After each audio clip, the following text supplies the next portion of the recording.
Fala, pessoal. No vídeo de hoje, nós vamos dar uma olhada numas provas incontestáveis de que esse garoto aqui, a sensação argentina do xadrez de 12 anos, Faustino Oro, pode ser simplesmente o maior prodígio da história do jogo. Eu acho de verdade que ele tem tudo para ser o próximo Bob Fischer, o próximo Magnus Carlsen, ou quem quer que você considere o melhor de todos os tempos.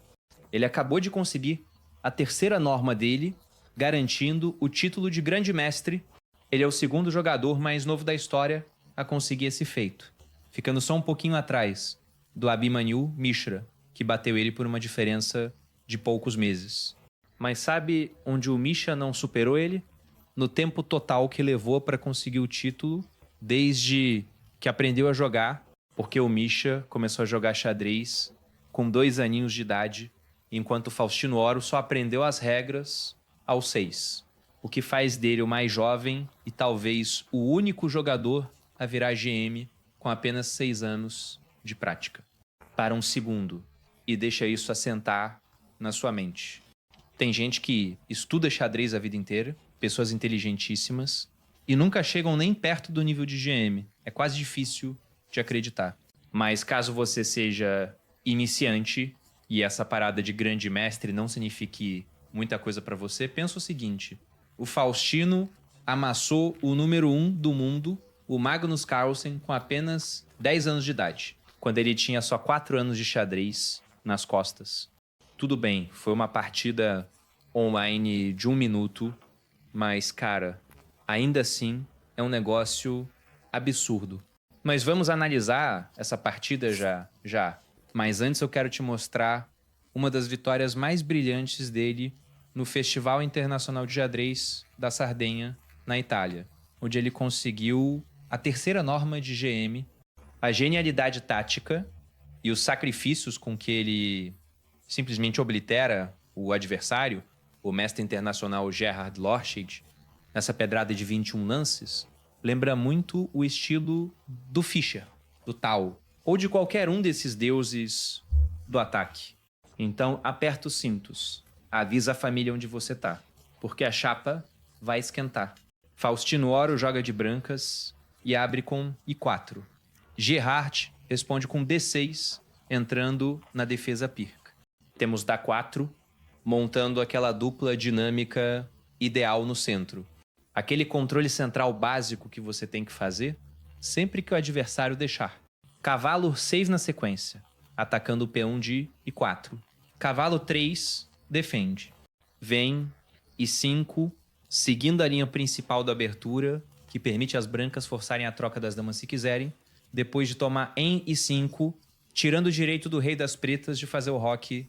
Mas, sem as damas no tabuleiro, o rei das pretas ficaria bem seguro no centro mesmo. Então, em vez disso, temos lances teóricos normais. Cavalo F3 e o cavalo de B vai para Do7. E agora o Faustino tira da cartola um lance que não é o mais comum da teoria, mas que vem ganhando fama e que a engine adora. Torre G1. Esse é o xadrez moderno, estilo AlphaZero na veia. Você não esquenta a cabeça em fazer o roque, você já vai pro ataque na ala, que é exatamente o que o Faustino faz depois de G6, mandando um G4 defendido pela torre. Não tentem isso em casa, a menos que vocês saibam muito bem o que estão fazendo. Para os amadores, o conselho é sempre garantir a segurança do rei primeiro. Mas o Faustino sabe que, nessa abertura específica, ele não vai ter problema nenhum em fazer o roque maior quando precisar, antes de continuar esmagando na ala do rei. Gerhard não tá nem aí para essa agressividade precoce. Ele joga o melhor lance do módulo e toma D4, e depois a recaptura, ele coloca o bispo em G7. Agora, avançar G5 pode parecer uma ideia bem tentadora para muita gente aqui, mas valendo R$1 milhão, tenta descobrir qual é o furo desse lance. Bom, o Faustino viu que depois de G5, as pretas não precisam fazer o lance perdedor de voltar o cavalo para G8 ou A5, mas sim, podem simplesmente capturar o peão em E4. Aí, depois de cavalo toma I4, vem dama I7, atacando e cravando o cavalo. E depois de algo como F3 defendendo, você leva um D5, recuperando a peça menor, com uma posição morta de empate. Então, a gente tem bispo e 3, segurando aquela continha de padaria da engine, que dá uma leve vantagem posicional para as brancas. Aqui um bom plano para as pretas seria simplesmente fazer o roque ou até sacrificar um peão com D5 para abrir o centro e explorar o fato de que o rei das brancas está 2 lances do roque, enquanto o das pretas tá um lance e já tá prontinho para se esconder. O que rolou na partida foi cavalo sem 5. E eu vou te falar que parece bem razoável. Tipo, você tá botando pressão em E4 com 2 peças e de quebra armando um ataque a descoberto em G4. Mas depois de E3 protegendo tudo, a engine já tá cravando que as brancas têm uma vantagem quase decisiva. Por quê? Porque depois que o Gerhard faz o roque, se o Faustino mandasse o melhor lance da posição, arrisca um palpite de qual seja é dama E2, liberando espaço para ele fazer o roque maior no próximo. Daí a tempestade de peões em cima do roque do rei das pretas, vindo com A4 e I5, ia chegar muito mais rápido do que qualquer contrajogo que as pretas pudessem arrumar na ala da dama. As pretas não podem jogar B5 agora, se não penduram um peão. E como o cavalo não tá mais em D7, tentar a ruptura no centro com D5 não funciona mais. Porque, no mínimo, as brancas só avançam um peão, sem perder ele para um cavalo toma I5. E depois ele pode só consolidar com Fast 4 e seguir feliz da vida com a tempestade na ala. Mas o Faustino não acha o melhor lance. Dama E2 e vai num lance inferior, embora pareça muito natural. Dama 2 dando de bandeja pro adversário, uma chance tática de igualar. Pausa o vídeo aí, se você quiser, e vê se consegue achar o lance que salvava a pátria e que o Gerhard Lorshade deixou passar. O que as pretas precisavam jogar aqui era bispo, toma, G4. Aí depois da melhor recaptura das brancas, torre toma, G4, rola a troca nessa casa, e aí dama A4 cheque, recuperando o peão em G4. As pretas sairiam com 2 peões e a qualidade pela peça sacrificada, e segunda engine, igualdade total, mas e se tomasse de peão? Fê toma G4. Aí as pretas poderiam arrancar o peãozinho de 4, assim, ganhando um tempo importantíssimo em cima da dama das brancas. E é por isso que dama E2 era melhor, porque na linha da engine com cavalo toma E4, cavalo toma E4 e dama G2, as pretas agora conseguem dar o cheque em A4 e as brancas não tem como evitar. Se bloquear com o bispo, rola uma simplificação em F2 e as brancas vão acabar pendurando o cavalo lá ainda em 4. Então o rei ia ter que mexer mesmo. Rei da 1 seria a melhor defesa. E depois que a torre vem para a coluna aberta, as pretas ficam com 2 peões pela peça menor, o rei muito mais seguro, muito mais ataque, e segundo, o Stockfish, uma vantagem que está longe de ser pequena. Então foi uma chance de ouro perdida pelas pretas. Em vez disso, ele joga o duvidosíssimo torre I8. Aí o Faustino faz o roque maior, vem bispo D7, e aqui as brancas já têm um sacrifício vencedor. Mas o Faustino guarda o arsenal e decide jogar aquele lance profilático basicão, rei B1, só tirando o rei da diagonal aberta. Aquele lance de espera clássico, quando você não sabe direito o que fazer, só que nessa posição tinha coisa muito melhor. Mas as brancas continuam ganhas. Não estragou nada. A engine sugere dama E7, ou até B5 para as pretas, sacrificando um peão de propósito só para tentar abrir linhas em cima do rei branco. Mas o que a gente tem é um lance esquisitíssimo. Cavalo A4, uma violação gravíssima de um princípio do xadrez, que eu sempre digo, se o lance parece muito bizarro, as chances de ser uma capivara gigante são enormes. O Faustino já manda o lance mais forte, cavalo toma 4, e depois da recaptura, a gente se pergunta o que o jogador de pretas achava que ia acontecer depois. O bispo dele fica meio torto nessa casa, mas pelo menos ele abre a casa D7 pro cavalo, seja lá o que isso sirva. Talvez ele estivesse sonhando com um decimão, vai saber. Mas é aqui que o garoto Faustino acha arrematada a tática que eu comentei. É um raio em céu limpo, meus amigos. Eu não acharia esse lance na minha vida, mas se você quiser pausar e quebrar a cabeça, manda ver. E já que você tá aí, se estiver curtindo o vídeo, deixa aquele like, se inscreve no canal e esmaga o botão de compartilhar se quiser dar aquela força. A gente agradece demais. Mas voltando, o lance destruidor que a máquina da Argentina joga no tabuleiro é cavalo F5. Mano do céu, o que é isso? Vamos lá. Primeiro, se as pretas não tomarem o cavalo e deixarem ele capturar o bispo em G7, o rei preto vai ficar num queijo suíço pro resto da partida, o que nunca é bom. Ele precisa manter o bispo de casas escuras vivo, se quiser prolongar o sofrimento um pouquinho mais. Mas tentar salvar o bispo também dá muito ruim. Se botar o bispo em A8, você toma um cavalo E6 cheque.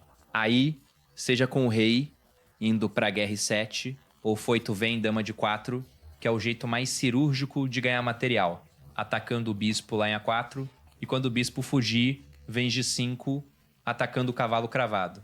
Se em vez disso as pretas tentarem bispo foito, de novo, as brancas podem jogar cavalo 6 cheque, entre outras 1000 opções ganhas. E se as pretas tentarem segurar a cravada com o rei em G, já que rei 8 levaria um garfo cruel em F7, bom, aqui depois de G5, se o cavalo atacado sair de F6, toma dama dom 4 cheque, ganhando o bispo solto em A4. Ou seja, não tem salvação pro bispo de casas escuras das pretas. Então, o que rolou no jogo foi o lance mais prático, forçando o oponente a provar que tá ganho. G toma F5. Na dúvida, manda o cara calcular. É um conselho bom pra vida. O Faustino, claro, recaptura de peão G, que era a ideia toda do sacrifício, abrindo a coluna inteira pra cima do rei adversário, cravando o bispo e ameaçando o bispo A6.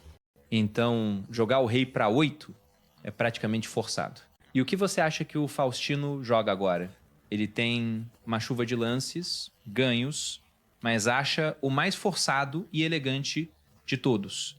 Outro sacrifício, dessa vez uma torre inteira pelo bispo lá em G7. Se a gente for colocar na ponta do lápis, seria sacrificar a qualidade, mas vamos combinar que sacrificar a torre soa muito mais legal. O rei, logicamente, retoma. Não tinha nada melhor. E agora vem bispo D4, cravando o cavalo no rei com a ameaça mortal de dama G5 cheque, forçando o rei a ir para 8 ou J8 e deixando o cavalo de Fez pendurado para ser engolido. Então tem que impedir dama G5 de qualquer jeito. As 6 é a única forma, mas o ataque não para. Bispo C4 e agora a ameaça é torre G, um cheque. Se o rei for para cá, foito, o peão de 7 cai, com bispo G6 vindo no próximo lance, e aí abraço, pode fechar a conta. E se o rei for para lá às 7 ou às 8, a dama engole em E6 e a casa cai do mesmo jeito. O jeito favorito do módulo, perder isso daqui, é jogando torre G8, o que transpõe para algo muito parecido com a partida. Então vou focar no que rolou no jogo. Ele joga dama I7 para defender F7, preparando para responder ao temido torre G1 cheque com o rei A7. Mas aí o Faustino manda dama 3 e rei A7 já não serve mais, porque isso simplesmente perderia o cavalo cravado em Fez, que foi duplamente atacado e as pretas não têm como salvar, visto que torre G1 tá vindo na próxima. Mas detalhe, essa nem é a maior ameaça das brancas na posição. O verdadeiro pesadelo é bispo toma Fez 6 cheque.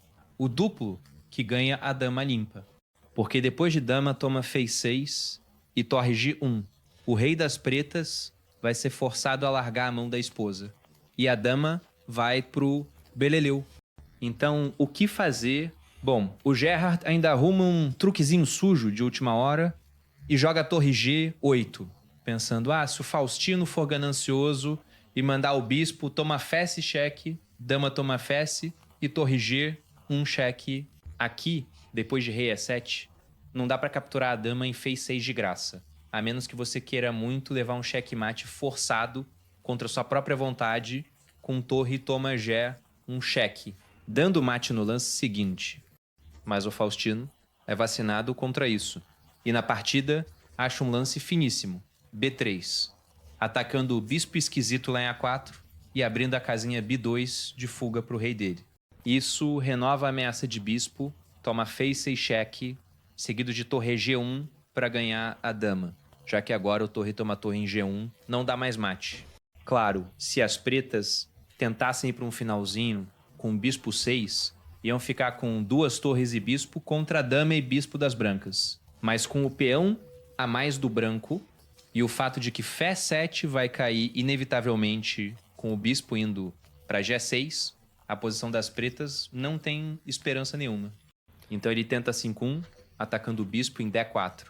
Isso me diz que o Gerhard talvez nem tenha considerado o próximo lance que o Faustino manda na mesa, que logicamente é bispo toma fei cheque. Ou talvez ele só quisesse ver se o moleque ia achar, vai saber, já que era a única continuação que ganhava ali. Seja lá o que passou na cabeça dele. Ao ver esse lance no tabuleiro, o Gerhard Lorshade tomou a sábia decisão de abandonar a partida. Se a dama toma o bispo, vem torre G1 cheque. O rei tem que mover forçado.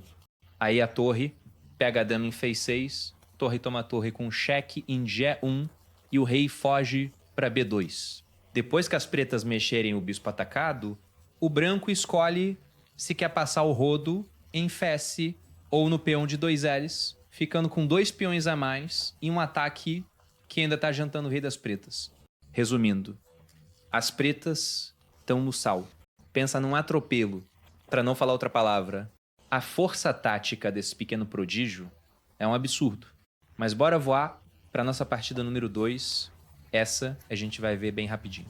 Foi jogada no começo de 2024 no chess.com, quando o Faustino não tinha nem 4 anos de carteira assinada no xadrez. De novo, ele joga de brancas nesse tiroteio de bullet de 1 minuto e o oponente dele é só o número 1 do mundo, o monstrão Sven Magnus Carlsen. Ele abre de D4, o Magnus joga G6 e em poucos lances a gente tem uma transposição para defesa Alekhine, com o cavalo das pretas levando uns chutões. Temos o clássico D6 com a troca de peões no centro. E já vou avisando que rolam umas imprecisões e penduradas dos dois lados. Bispo G5 aparentemente já ganhava, mas eu não vou ser chato de cobrar precisão da engine em partida de 1 minuto, né? É só bullet. Eu só quero te levar até a hora em que o Faustino consegue a vantagem decisiva. Os dois fazem o rock. Bispo E4, tranquilo. B3, consolidando o centro em C4. Mais um pouco de desenvolvimento, mantendo o equilíbrio. Torre 8, que o infalível Stockfish diz que é ruim. Aí E3, para questionar o bispo. Troca em F3 e torre B8 protegendo B7 para preparar o próximo lance do Magnus, que depois de dama D2 é cavalo I7. Querendo manobrar para Fé 5. Aqui, bispo 5, de novo daria, vantagem ganha para as brancas, cravando o cavalo na dama. Se o Magnus tivesse jogado cavalo I7 antes, que era o certo antes das brancas jogarem dama D, 10 ele poderia mandar A6, sem perder o peão, e depois I5, se precisasse quebrar a cravada. F6 seria horrível, porque mataria a diagonal do próprio bispo de Casas Escuras e abriria buracos graves perto do rei. Mas o que foi jogado foi torre de Endo 1, deixando o cavalo pular em F5. Temos torre de fim e I1, preparado para responder.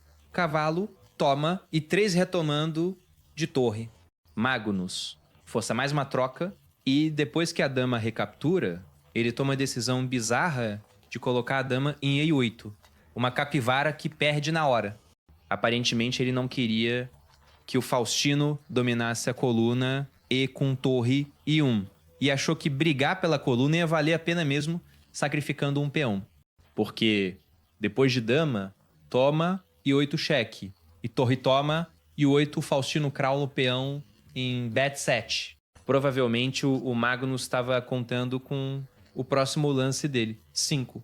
Batendo no peão de D4 que está cravado por causa do cavalo solto em C3. E ele realmente recuperaria o peão se não fosse pela pedrada que o Faustino manda agora. Cavalo B5, defendendo o cavalo e atacando 10 e A7 de uma vez só.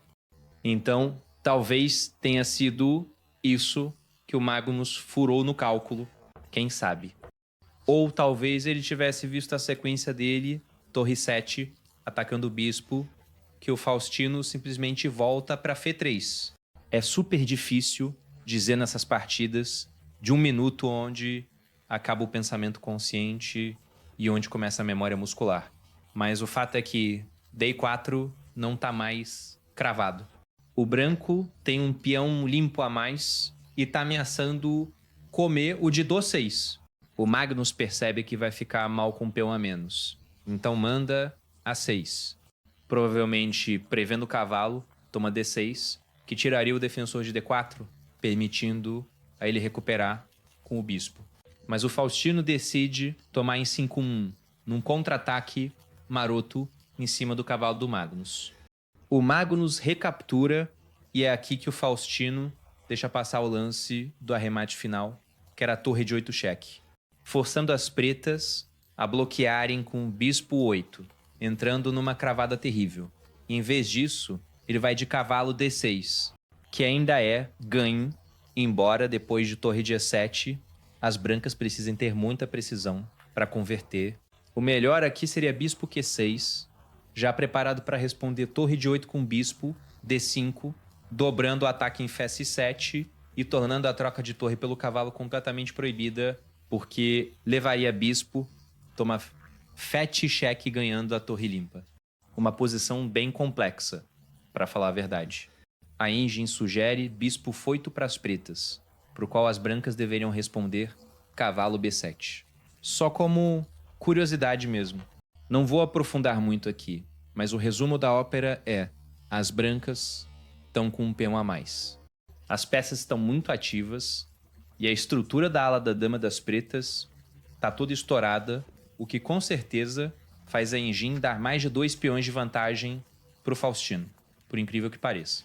Mas depois do que rolou na partida, que foi cavalo, e 4 seguido da simplificação em D1, quando o Magnus espeta o bispo centralizado em D4, ele volta pro jogo. O bispo dele tá lindo demais defendendo o peão de 5. A um passo de trocar os cavalos e entrar naquele famoso final de bispos de cores opostas, que tem muita fama de dar empate. O Faustino saca que aquela maioria de peões na ala da dama vai precisar do rei apoiando se ele quiser tirar leite de pedra ali. Então, ele marcha o rei para lá e o Magnus faz o mesmo. Avançam uns põezinhos, cavalo F2 e A5 travando tudo em B4. Agora, os cavalos ficam sambando um pouco pelo tabuleiro. E 4 é uma casinha espetacular para o cavalo. Total igualdade agora na barrinha do Stockfish. Mas relaxa, eu não menti para vocês. O Faustino vai ganhar essa parada do jeito que eu prometi. Depois de mais um tempinho manobrando, chegamos na posição onde o Faustino acabou de voltar o cavalo para C1. E o Magnus comete uma capivara pesadíssima, com cavalo A2, entregando a peça de graça para cavalo toma A2. Cara, eu não tenho nem explicação para isso. Não pareceu que foi jogada de premove e não faço ideia de qual mouse sleep causaria isso, mas provavelmente foi puro apuro de tempo, já que o Magnus estava só com 25 segundos no relógio. Zeitnot brabo contra 30 do Faustino. Vai ver, ele estava tentando jogar mais rápido que a luz para recuperar o tempo e os dedos escorregaram. O que dá para cravar é, se não fosse a velocidade insana do Faustino de jogar nesse nível num ritmo tão alucinante, isso não teria acontecido. Fazer lances em menos de um segundo contra um cara como o Magnus Carlsen, sem ser simplesmente jogado para fora do tabuleiro, é coisa de outro mundo. Pouquíssima gente consegue e fazer isso com 10 anos de idade é loucura total. O resto da partida nem precisa de muita análise. Magnus ainda arrasta o jogo um pouquinho, na esperança de ganhar no tempo e derrubar a seta do garoto geninho. Mas o Faustino é liso, continua jogando no toque e finalmente o Magnus percebe que não dá mais e decide abandonar, já que tá com peça limpa e P1 a menos e ainda perdendo no relógio. Um momento gigantesco na carreira do Faustino Oro. A primeira vitória dele contra o campeão mundial, mesmo sendo Bullet. E acreditem, não seria a última.